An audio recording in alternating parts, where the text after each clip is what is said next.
Hola, bienvenidas y bienvenidos a esta conferencia que es de alguna manera un preámbulo y una invitación también a la exposición Memoria y Devenir del Museo Vizcaínas 25 aniversario, que tuve la oportunidad de curar y se expondrá próximamente de manera digital. Yo soy Sofía Mezcua, soy historiadora del arte por la Universidad Iberoamericana y realicé mi servicio social en el Museo Vizcaínas. Agradezco profundamente a su directora, la maestra Lisette Armenta, la invitación a dar esta pequeña charla. Les traigo en esta presentación un poco de lo que les compartiremos de manera mucho más amplia en la exposición. La exhibición, como su título lo indica, se realiza en el marco de los 25 años del museo, los cuales se cumplen este año, pues se inauguró el 25 de abril de 1996. En ese sentido, algunos de los objetivos con los que planteé la muestra fueron, por un lado, recuperar la historia del propio museo, del propio espacio expositivo, presentar un poco de sus orígenes, antecedentes, intereses y cambios hasta la actualidad. Esto a partir de la investigación de personas como la maestra Elena Sánchez Cortina, quien de hecho ha expuesto al respecto como parte de estos ciclos de conferencias, y les invito muchísimo también a escucharla. Y por otra parte, me interesaba reflexionar, por supuesto, en la colección que alberga el museo, mostrar qué es lo que expone este lugar, en medio además de una coyuntura que nos impide visitarlo físicamente, considerar cómo se conformó la colección, que esta es una idea que me interesa muchísimo, pensar en aquellas obras y objetos que perviven y que conocemos en la actualidad, porque probablemente fueron atesorados, cuidados, protegidos, queridos, y esto ya nos habla de ciertas interacciones entre las personas y los objetos en diferentes momentos de la historia. Entonces, he partido de esta idea de que las piezas son elocuentes, que hablan, dan cuenta, formaron parte y detonaron relaciones y dinámicas sociales que me interesaban explicitar en la muestra.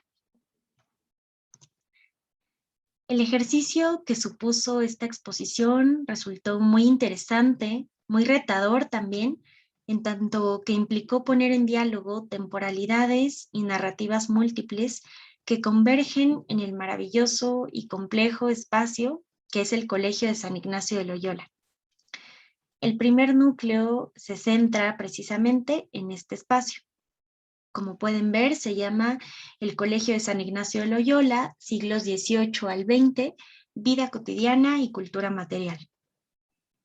Y es que, como probablemente ya conocen quienes nos escuchan y han seguido los ciclos de conferencias de Vizcaínas, este inmueble que acoge al museo ha conservado su vocación académica desde su apertura en 1767 hasta la actualidad, por lo que el espacio expositivo mantiene un vínculo inherente con el colegio y los actores, objetos y discursos que éste ha involucrado a lo largo del tiempo. De hecho, parte importante de la colección que se expone proviene precisamente de las prácticas cotidianas dentro de la institución, por lo que me parecía fundamental hablar en este núcleo temático brevemente de diferentes momentos de la historia, también de la historia del colegio, y de cómo eso se relacionaba con las piezas que actualmente se resguardan. Es también en este núcleo temático en el cual podrán conocer la gran variedad de tipologías de objetos que componen la colección del museo. Encontramos en él textiles, pinturas, esculturas, grabados, piezas de orfebrería, cerámica, mobiliario, e instrumentos científicos y musicales, realizados además en temporalidades diversas, específicamente entre los siglos XVII y XX. Se trata, pues, de una colección rica en iconografías, materiales, técnicas y significados, cuyo estudio abona la comprensión de la cultura cotidiana y del tejido social en diferentes épocas. Para ejemplificar lo que les menciono, traigo dos casos breves y puntuales de piezas que me gustan mucho, que forman parte de la colección del museo y que fueron incluidas en la muestra. El primero es el retrato de Sor María Cayetana Luisa, de 1788. Recordemos que el establecimiento del Colegio de San Ignacio de Loyola tuvo la finalidad de acoger e instruir a niñas, doncellas y viudas en necesidad de amparo, principalmente aquellas de origen vasco. Este afán por educar y formar conforme a ciertos paradigmas se revela de hecho de manera muy temprana en un documento de la época sobre la edificación del colegio, que ordena precisamente que se funden y conserven casas de recogimiento que tengan doctrina y crianza virtuosa.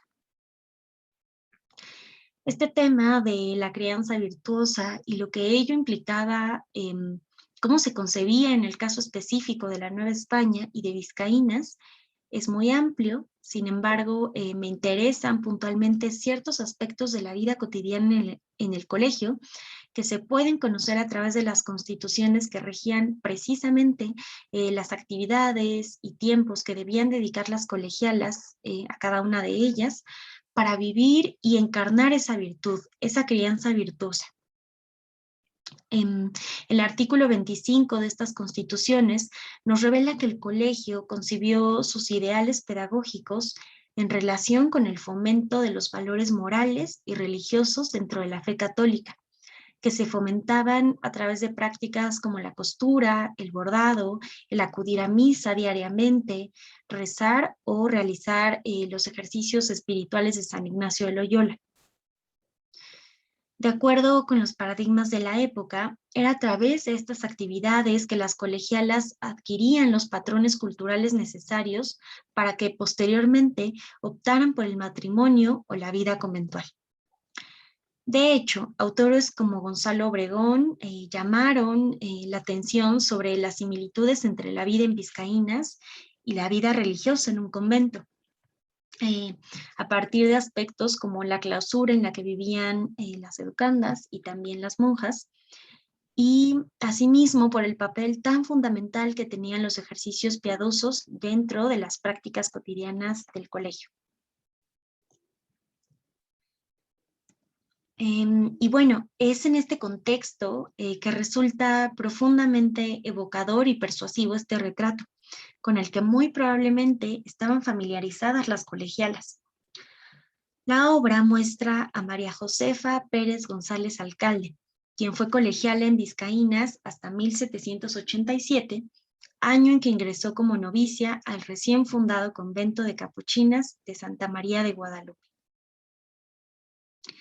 Su retrato de profesión la muestra con los ojos cerrados, meditativa y ajena a los estímulos materiales del exterior. Esto también, por supuesto, en relación con una tradición de representación corporativa, en este caso de las capuchinas. Detrás de ella vemos además que cuelga una estampa de la Virgen de Guadalupe que recuerda su devoción y adscripción institucional. Como ya ha platicado Víctor Cruz Lascano, quien también tiene una conferencia sobre este retrato que les invito a ver, fueron 6 las primeras novicias en dicho convento, de las cuales 3, entre ellas la retratada, provenían de Vizcaínas. A su salida del colegio para tomar los votos, María Josefa Pérez Alcalde, junto con sus compañeras, firmaron un escrito en el que, con cariño, afirmaban esto: nos faltan expresiones para manifestar a vuestra señoría los sentimientos de nuestro corazón, de agradecimiento a los beneficios que hemos recibido en este santo colegio, que solo dejamos por seguir la vocación con que Dios nos llama a estado tan perfecto. Pero ofrecemos no olvidar jamás en nuestros clamores a vuestra señoría, para que sea su comunidad un plantel de virtudes, que llene de vírgenes los claustros y de edificación al público. Este documento, que me parece incluso conmovedor, revela de alguna manera el sistema de fomento a un perfil específico que se consideraba virtuoso y que tenía como expresión el que las colegialas se convirtieran en monjas. Estos retratos, que normalmente eran comisionados por familiares o por los propios conventos, en este caso parece haber sido solicitado por el colegio, de tal forma que la imagen fungiera como modelo para las educandas que la veían. Y es así como los objetos, en este caso la pintura, nos revelan lo que planteaba al inicio: dinámicas sociales y relaciones incluso afectivas entre las personas y los objetos en momentos y contextos específicos de la historia. Otro caso que me interesa mucho, que destaca dentro de la exhibición y al cual me siento además cercana porque fue la colección que trabajé durante mi servicio social, es el de la orfebrería. Se trata, de hecho, de una sección considerable, tanto en número como en diversidad de objetos, pues se compone de custodias, cálices, copones, hostiarios, vinajeras, platos petitorios y muchos otros objetos. Algunos ejemplares, como esta vinajera y este plato que les muestro, tienen inscripciones de propiedad al colegio, por lo que sabemos que fueron parte de las ceremonias y festividades litúrgicas que se realizaban en la institución. Además, hay muchos ejemplares que están marcados por diferentes plateros y ensayadores de los siglos XVIII y XIX. Les traigo en este caso una custodia que fue marcada por el ensayador mayor Antonio Forcada y La Plaza, de quien quisiera también platicarles un poco más. Sabemos que hacia 1535 se estableció en Nueva España la Real Caja y Casa de Moneda, que fue la primera institución americana dedicada a acuñar los reales que circulaban en el reino y a validar los metales con que estos se elaboraban. La ceca, de importante complejidad, funcionó gracias al trabajo de diversos actores, entre los que el ensayador mayor destacaba por su autoridad y jerarquía. Su labor consistía en dar fe de la buena ley de cada uno de los materiales empleados, no solo en la realización de piezas para el intercambio monetario, sino también en aquellas que, como en el caso de la platería, se valían de metales preciosos para su constitución. Tal fue el papel que desempeñó Antonio Forcada y La Plaza durante casi 30 años. Él era natural de Zaragoza, del Reino de Aragón, y llegó al virreinato novohispano tras ser nombrado ensayador mayor de la Casa de Moneda por el rey en 1790. Desde entonces y hasta su muerte en 1818, se encargó de analizar la ley de las barras de plata y de los tejos de oro para después marcarlos y quintarlos, legitimando así su calidad. Durante la segunda mitad del siglo XVIII, que es parte de la época en la que Forcada se desempeñó, existió además un auge en la producción de metales, que consolidó al gremio de plateros como uno de los de mayor relevancia durante el virreinato. En este contexto, los sectores de mayor poder adquisitivo, entre ellos la Iglesia, y en este caso seguramente la Cofradía de Nuestra Señora de Aránzazu, solicitaban numerosas obras para su uso en prácticas seculares y religiosas. Así encontramos candiles, mancerinas, custodias, cálices, cruces procesionales y hostiarios que participaron de la vida cotidiana de la población. Si bien no todos ellos eran marcados por el ensayador mayor, al encontrarse lejos del lugar de producción de la pieza o con el fin de evadir el impuesto real, muchos sí pasaban por sus manos, lo que denotaba su sello particular. Antes de estampar su marca, el ensayador lo que hacía era tomar de cada obra labrada una muestra de metal para asegurar que fuera de buena ley. Esta muestra era sacada con un buril que dejaba en la pieza un zigzag, que en la actualidad se conoce como burilada. Posteriormente, y solo si la plata cumplía con los requerimientos, procedía a dejar su distintivo de certificación, que en el caso de Forcada casi siempre eran las siglas FCDA. A 4 años de ejercer su cargo, Forcada escribió un documento que respondía a las quejas de 2 ministros que lo acusaban de insubordinación. Este texto resultó en una apología muy interesante sobre el trabajo de los ensayadores mayores, en el que exigía que su actividad fuera reconocida como liberal y noble, así como merecedora de la más alta consideración social. En palabras del autor, su cargo solo podía recaer en manos de sujetos adornados de una completa aritmética, de más que mediana química, y de otros conocimientos científicos, que solo los pare la observación, talento y largo ejercicio de la facultad de ensayar.